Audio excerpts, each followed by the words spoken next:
Hello আসসালামু আলাইকুম রহমতুল্লাহি বারাকাতু। কেমন আছেন সবাই? আশা করি সবাই ভালো আছেন। যে যেখান থেকে আমার ভিডিও দেখতেছেন, দেশ বা দেশের বাইরে থেকে সবাই ভালো আছেন, সুস্থ আছেন, নিরাপদে আছেন এই কামনা করে আজকে নতুন ভিডিওটি আরম্ভ করতেছি। তো আজকে ভিডিওর বিষয় হচ্ছে কিভাবে শত্রুকে বান মেরে শেষ করে দিবেন চিরতরের জন্য, সেই বিষয় নিয়ে আলোচনা করব এবং কিভাবে বানটা প্রয়োগ করবেন A to Z সব কিছু বুঝিয়ে দেবো, শিখিয়ে দিব। সেই অনুযায়ী কাজ করবেন, 100% সফলতা অর্জন করতে পারবেন। এটা শত্রুর উপর প্রয়োগ করলে শত্রু চিরতরের জন্য মারা যাবে, সে বাঁচবে না। বান অনেক রকমের হয়, পাগল বান, অসুস্থ বান, প্যারালাইসিস বান, মরণ বান। তো আজকে যে নকশা দেখতে পাচ্ছেন এটা হচ্ছে মরণ বান। এই বানের মাধ্যমে চিরতরের জন্য শত্রুকে দুনিয়া থেকে বিদায় করে দিতে পারবেন। ওই শত্রু কোনোভাবে আর বাঁচবে না। ওই শত্রু কোনো রকমভাবে আর বাঁচবে না, দুনিয়া থেকে চিরজীবনের জন্য চলে যাবে। তো অনেক ভাই ও বোন বন্ধুরা আছেন যারা শত্রু জ্বালা অতিষ্ঠ হয়ে গেছেন। শত্রু কিন্তু অনেকেই হতে পারে, আপনার বাড়ির লোকজন হতে পারে, পাড়া প্রতিবেশী হতে পারে, পরিচিত অপরিচিত যে কোনো মানুষ হতে পারে। সে আপনার এলাকায় থাকতে পারে, এলাকার বাইরে থাকতে পারে, দূরে থাকতে পারে, কাছে থাকতে পারে। শত্রু কিন্তু বলে কেউ হয় না। বন্ধুত্ব যেমন অনেক দেরিতে হয়, শত্রুতা কিন্তু 1 মিনিটের মধ্যে হয়ে যায়। শত্রুতার সৃষ্টি কিন্তু হয়ে যায়। তো আপনি দেওয়ালে পিঠ যখন ঠেকে যাবে, নিরুপায় হয়ে যাবেন, শত্রুর সাথে কোনোভাবে পেরে উঠতে পারছেন না, ক্ষমতা টাকা কোনো দিক দিয়ে পেরে উঠতে পারছেন না, তখন দেওয়ালে পিঠ ঠেকে গেলে আর করার কিছু থাকে না। তখন আপনি নিরুপায় অবস্থায় এই বানটি প্রয়োগ করতে পারবেন। 100% কার্যকরী হবে এবং ওই শত্রু চিরদিনের জন্য দুনিয়া থেকে বিতাড়িত হয়ে যাবে। তো এটাই সেই মরণবান, বহুল পরীক্ষিত মরণবান। আমি পরীক্ষিত তদবির ব্যতীত অন্য কোনো তদবির আপনাদের মাঝে উপস্থাপিত করি না। যেগুলো তদবিরে কাজ হয়, যেগুলো তদবিরে সফল অর্জন করেছে হাজার হাজার মানুষ, সেগুলো তদবিরই আপনাদের মাঝে উপস্থাপিত করি এবং আপনারা কাজ করেন। আমি ভংসং কোনো তদবির আপনাদের দিই না। কিতাব ঘেটে ঘেটে খুঁজে বের করে যেগুলো তদবির সহজ, অতীব সহজ, যেগুলো আপনারা করতে পারবেন, সেগুলো তদবিরগুলি আপনাদের মাঝে উপস্থাপিত করি। তো ভিউয়ার্স, আপনারা যারা আমার চ্যানেলে নতুন, প্রথমবারের মতো আমার ভিডিও দেখতেছেন, অবশ্যই আমার চ্যানেলটি সাবস্ক্রাইব করে পাশে থাকা বেল আইকনে ক্লিক দিয়ে অল নোটিফিকেশন অন করবেন। এতে করে পরবর্তী সব নতুন নতুন ভিডিওগুলো দেখতে পারবেন সবার আগে। আমি নিয়মিত বান বশীকরণ, জিন পরিসাধনা, বিভিন্ন কালো জাদু, ব্ল্যাক ম্যাজিক, তন্ত্র মন্ত্র জগতের ভিডিওগুলো এই চ্যানেলে একটা করে দিয়ে থাকি। তো এগুলো জানতে শিখতে চাইলে অবশ্যই চ্যানেলটি সাবস্ক্রাইব করে রাখবেন। আপনার আজকে এগুলো ভিডিও প্রয়োজন হচ্ছে না, কিন্তু 2 দিন পরে ঠিকই প্রয়োজন হবে। প্রত্যেকটা বিষয়ের উপর জ্ঞান অর্জন করে রাখাই একটা মানুষের শ্রেষ্ঠতা।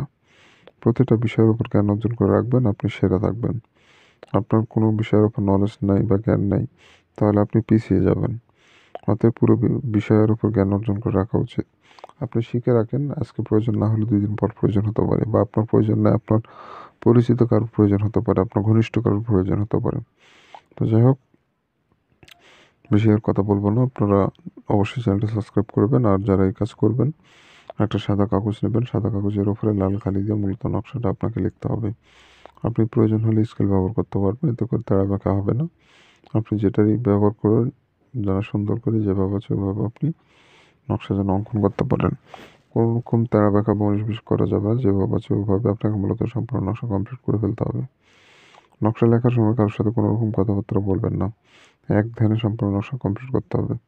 এই নকশাটা শুক্রবার দিনে করতে পারবেন, শুক্রবার দিন ব্যতীত অন্য কোনো দিনে করলে হবে না।